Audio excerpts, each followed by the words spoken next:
Hi guys, my name is Crystal. Welcome to my YouTube channel. Actually, thanks for joining. You can hit the subscribe button below if you would like to follow. My channel is going to be based on 90s R&B music. 90s was the era for me. What a time to be growing up as a teenager. We didn't have social media. We didn't have all these cell phones. The way our parents tracked us was through the streetlights. You knew to be back at home. Your ass knew where to be when the streetlights came on. I tell my son all the time. My son is 16. I tell him all the time. He book smart. Don't get me wrong. He book smart as hell.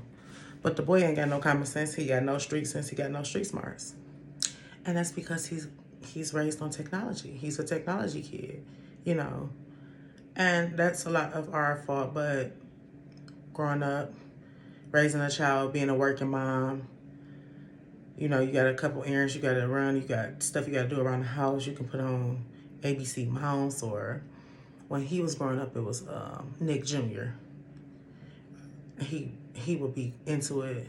So it is what it is. But I'm going to jump right into it. I'm going to critique songs from the 90s. Not bad critiquing, but, you know, just give my opinion on them.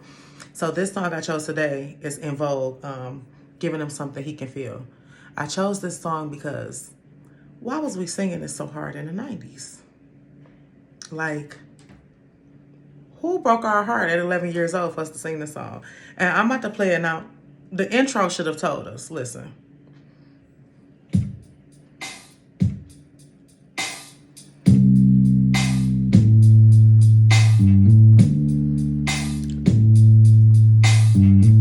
That bass and snare is a bad mother, though. When you listen to music constantly, you got an ear for it. You kind of start to recognize the instruments.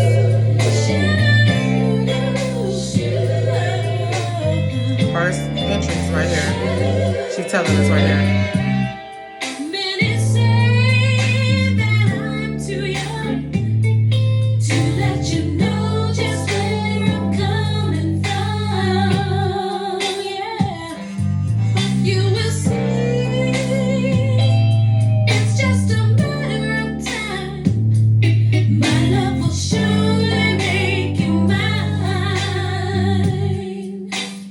Now, I'm thinking back. I'm 11 years old. I'm singing the shit out of this song. Do you hear me? Like, my love gonna make you mad. Like, I'm giving you something he could feel.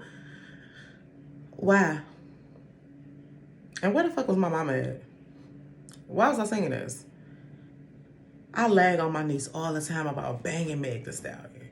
Cause she 10. I'm a Meg fan, don't get me wrong. I'm a stan for Meg, okay? Like, I'm from Houston. But listen, my 10-year-old niece be going lyric for lyric with Meg, right? And I'm like, girl, you too young. Then I be thinking back to my 90s R&B. Listen, keep listening. Living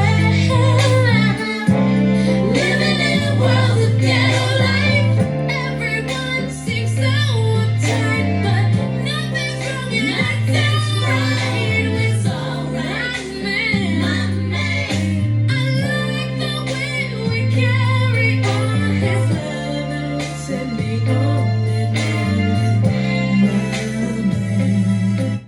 So basically, she just told us right there, ain't shit you can tell her about her man, because that loving he giving is strong. And I'm 10 singing that shit like I'm really knowing what I'm talking about. Now I can sing it and be for sure know what I'm talking about. You know what I'm saying? Surely I know what the fuck going on right now, but I didn't back in the 90s. So, yeah. And I'm going to go through a bunch of songs. And full disclosure, I will be playing a lot of R. Kelly on here because, you know, despite what he has going on now or what he has been accused of doing, the 90s was his era for music, and he has created some of the best fucking music there ever is. Not only did he make it and sing it himself, he wrote a lot of that shit in the 90s. So if you're not a Kells fan, if you feel some type of way about Kells, if you feel some type of way, my page ain't for you. You know, I'm going to play Kells. I'm going to play Kells until I'm buried. And then at my funeral, my son know he better play the Kells. I'm just saying, Big Unc gonna get played. But thanks for joining in for my first video. Critique it, let me know what's up. Comment, like below. Thanks.